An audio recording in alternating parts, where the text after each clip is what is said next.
And a global Islamist terror plot to avenge the insult to the Prophet has been busted in Russia. The Russian security services caught an ISIS suicide bomber en route to India to allegedly kill a leader from the ruling party. Times Now has accessed his confession tape where Azamov reveals how he was radicalized to blow himself up in a bid to avenge the Prophet. Russian sleuths have claimed that he was recruited in Turkey and then radicalized online and trained for a suicide mission.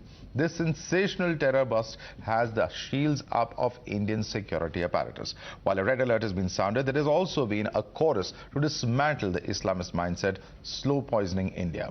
Remember how open calls of Sartan Se Juda against Nupur Sharma were backed by the ecosystem, which in fact had fanned Islamist fury in India. Now watch how they have helped enable those who have declared jihad on India. Ya Azamov Mashhad Khan Tahir oğlu tisiş 1992 году в апреле 2022 год дал байат амиру исламского государства по имени Юсуф Таджики. В 2022 году приходил специальную подготовку в Турцию. В 2022 году по указанию Юсуф Таджика я летел в Россию. Я приехал в Россию, откуда должен был выехать в Индию.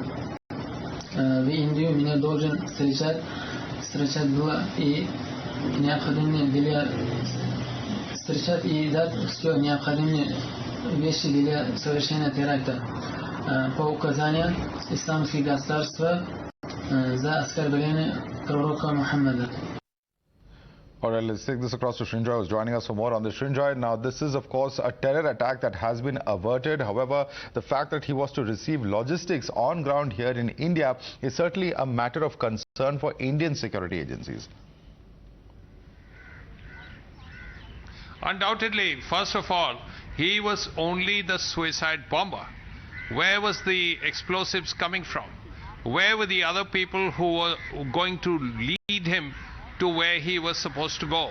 Here is a man from Central Asia who is trained in Turkey and is sent to India via Moscow. He doesn't know India at all. So there would have to be a group of people, or at least several people, who would be able to lead him to his target. Now, who are these people who would provide, apart from everything else, the explosives itself? And also, importantly, all the effort.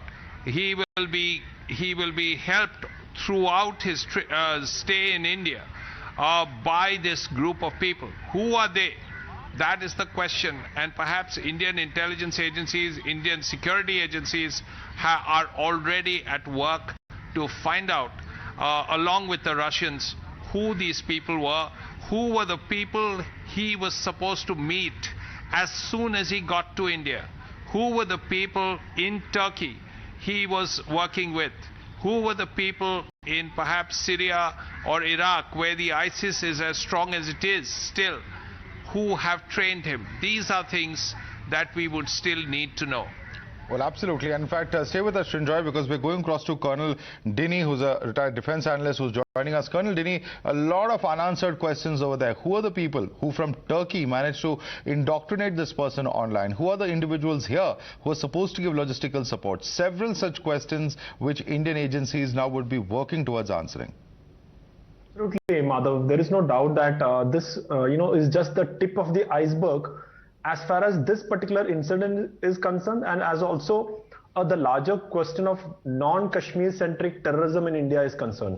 So coming to the first point, I think Srinjoy has covered the issues very in a most efficient manner. That there are questions is that why Turkey, who recruited him, and what was the modus operandi of recruiting him, and then he was sent to Russia. And from Russia, he was supposed to come to India. What was it, directly to India or through Nepal or some other places? So these are questions which remain unanswered. But most importantly and most serious, which is concerning us, is that who was he supposed to meet in India and the kind of support which he was to have? We all know that a person or a terrorist who is planning to carry out a suicide mission cannot operate in isolation. So therefore, there is an ecosystem in India which is supporting that particular mission, and that is what this particular incident brings to light.